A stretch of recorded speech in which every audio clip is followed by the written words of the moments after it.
and issues like that, but not as a waterproofing. Let's talk about worker safety for a second. You know, OSHA has a ruling regarding silica.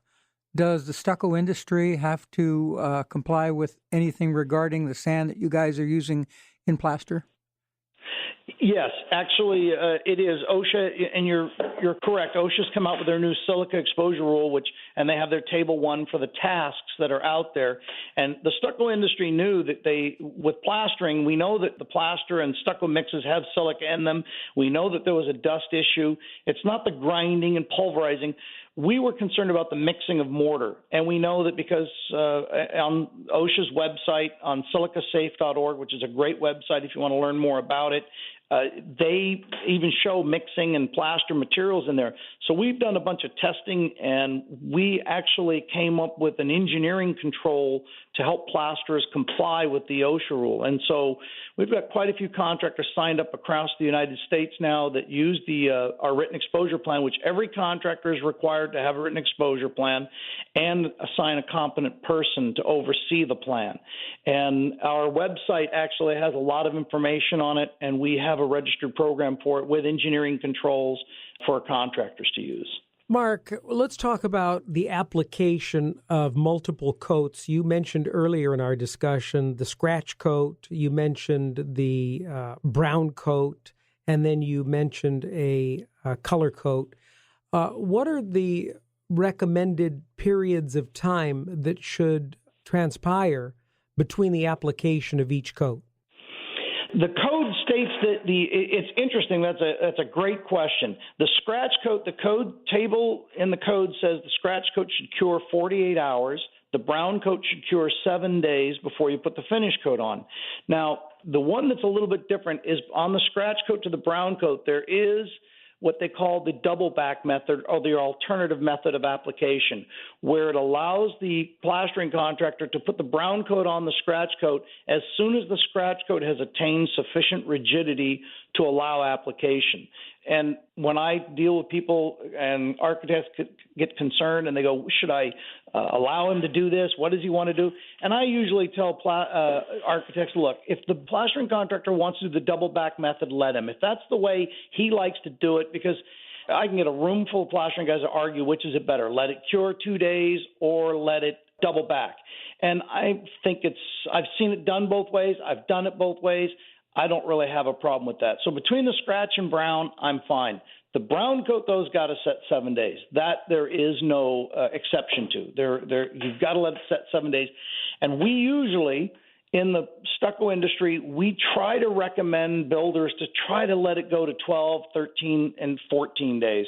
And we find that, and this is even from my personal experience, that hairline cracking you see from what we call reinsurance cracks that come off from corners and windows, they tend to want to show up at the 12th day. I don't know why. I've done so much. It seems like, and that's no guarantee, but it seems like if you do it 7 days later, you're going to have those come through the finish coat. If you can let those I say the building kind of settles, finds itself, the shrinkage is almost virtually complete. If you can wait 2 weeks, you'll find you get less cracking. In Europe, it's real common for them to wait several months. Wow. It's very common. Hundreds of years. Yes. So, Mark, 2 days after scratch, a minimum of a week after brown, you're recommending a couple of weeks, and then you can do finish. How long after finish is applied should one wait before coating it with paint? It's 28 days. We would always say follow the paint manufacturer's rule on that. The main thing you're probably looking for is the pH level to drop. And because wet cement tends to have a high pH, you're looking for it to get near, I would say 8. I think we and there's a document on our website that talks about painting stucco. Mm-hmm. So we're looking for it to drop to a pH of about 8. Then you can typically paint safely over it. Okay. What about climate? Stucco's obviously used with tremendous success in the Southwest. But what about the Northwest or the Northeast? Yeah, it works really well in all climates. That's kind of a misnomer that people think it doesn't work in cold climates, and yet when you go to Canada, the stucco's all over the place. You go to Germany and Switzerland, everything is stucco over there. Stucco is really good. It holds up a freeze-thaw a lot better than what most people think it would. Some of the problem is that you can't really do much in the winter unless you tent and heat the job, so that kind of drives the price up for stucco in some of those regions, which is why it's quite not as popular. But it works there. And actually in the Northwest, like in the Seattle area, I actually thought stucco, and I worked up there for quite a while, stucco's perfect up there because I would usually – it's funny because the Portland Cement Association, we'd send samples to them, and I would get a kick out of this because they would say every time we got a sample from the Pacific Northwest, that stucco was so hard and durable. And the guy would tell me, he said, it's almost like they really moist cured it forever. And I'm thinking, have you ever been to Seattle? Yeah, that's right. It's damp and moist all the time. And that's getting back to the cracking, is to make sure that the moisture stays in there. They should moist cure. I think in the desert areas, some guys don't moist cure enough. They need to really for those first few days to keep it moist so it stays hydrated and fully hardens. Mark, let's shift from the materials to the labor. And we know that there's a huge shortage of skilled tradespeople right now across all industries, and I'm certain that the same holds true for plasters. What is your association doing as regards to training, certification, and ongoing education for plasters and those who apply stucco?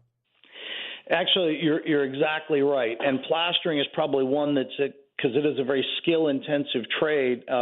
What we're trying to do is we're working on developing a certification program that we can try to implement to the industry. Our biggest challenge on it so far has been with all the regional differences. When we get Florida, because we're a national group, we get Florida together, Texas, California, and Minnesota, they get together and everybody has their way of doing it and everybody's arguing and fighting over it. So that's our biggest challenge, is trying to get everybody, look, can we come up with some sort of basic that we can all follow and agree to? So we're working on it, but it's a slow progress. And historically it's always been done through the unions. The labor unions have done a lot, but they are being smaller and smaller and having less and less impact. So we're trying to shift over and trying to develop our own training programs. Okay, Mark, now it's time. It's time here on CareyBrosPros where we ask you to share 3 points for success with our pro listeners. You know, I would say that my first point would be, don't just think of price, and that's whether you're somebody that's a general contractor who's hiring a subcontractor or even a plastering contractor doing the work. It's just not all about price. You've got to stay educated, stay on it, and look to do it the right way and pay attention to things. The other thing is, I know that I'd like people to remember that stucco, when it's done right, and this kind of falls into the second point, when it's done right, it's going to last the life of the building. And I tell architects all this time, and when it's done wrong, you're going to just hang your head and just be in misery because it can, and it has to do with the water resistance of stucco also, that I think that when water does get into it, it doesn't get out as easy as you would think if it's flashed wrong. So flashing is so important. And I think the last thing I would think of is be careful and be wise of what we call miracle products. I run into it so many times. Somebody brings something to me and says, I've got this miracle product that's going to do this and it's going to save all this. And I can't tell how many times I've been well, you guys are general contractors. Oh, you mean the stuff that'll lower your utility bill by 80%? You mean the stuff that has proprietary chemistry that will reduce heat gain in your home by 12 degrees? You mean the stuff that you'll never have to paint or care for again? That stuff? Yes, that's it. Yeah. And I knew you guys would know that. Yeah. It's like use some common sense, think about it a little bit, and then call somebody. You know, we're at the Stucco Manufacturers Association. I've got a small staff, but we try to answer any questions, and we're there to help people if they've got questions on that. Well, we can help guide them in the right direction. Our thanks to Mark Fowler. Mark is the executive director for the Stucco Manufacturers Association. It's a national trade association, and He is the editorial director for Walls and Ceilings magazine. You may learn more about the Stucco Manufacturers Association by visiting their website. It is stuccomfgassoc.com. But don't worry, if you didn't catch all of that, we got all of our guest information, as well as additional podcasts, videos, and articles just for you, always available on our website at CareyBrosPros.com. Okay, everybody, hold on to your hard hats. It's time for a quick bro tip from the Carey brothers. Hi, it's James Carey. It's said that roofing is one of the single largest non-elective home improvements that a homeowner will make in his lifetime. It can also be of equal importance to pros, designers, specifiers, and contractors for many reasons. From an appearance point of view, roof style can make or break the appearance and curb appeal of a project. It's an aesthetic element that should meld with the style of architecture of a project and should feel like an integral part of the entire package. The best product for a project should include consideration of the base color, color variation or flashing, layering and shading, pattern, and exposure.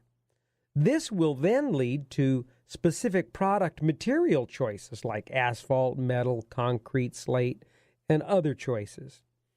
Your client's budget will ultimately dictate the product that's used. For example, natural slate may be your choice and the most aesthetically pleasing for a project, but it can be pricey and, coupled with extra roof framing material and labor, may be a budget buster. So a more affordable slate look-alike composite product may be an acceptable alternative.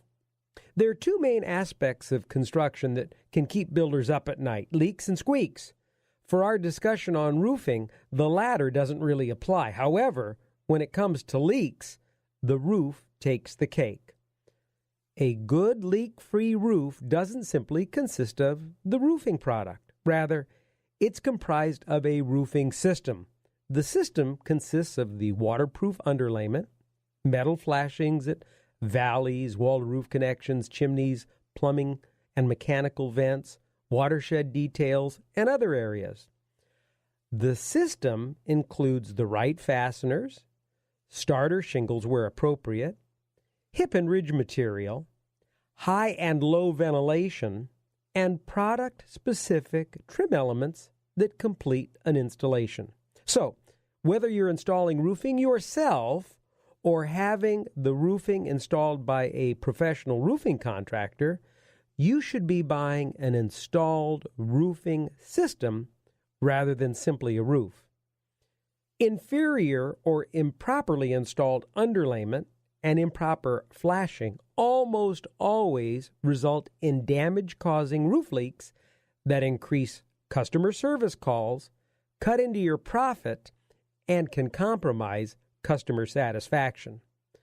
Keep in mind that good ventilation will extend the life of a roof, prevent ice dams and leaks, improve your customers' comfort, and lower their utility bill. We suggest that you work with a roofer who understands roofing systems and consider investing a bit more in the installed product. The modest increase in cost to give your customer the best will prevent expensive and embarrassing profit-robbing callbacks and yield big dividends in customer satisfaction. Well, that's our podcast for today. Thanks for listening to this edition of CareyBrosPros, the podcast for construction professionals by construction professionals. Want more? Check out CareyBrosPros.com. You'll find articles and videos to help make your business a success.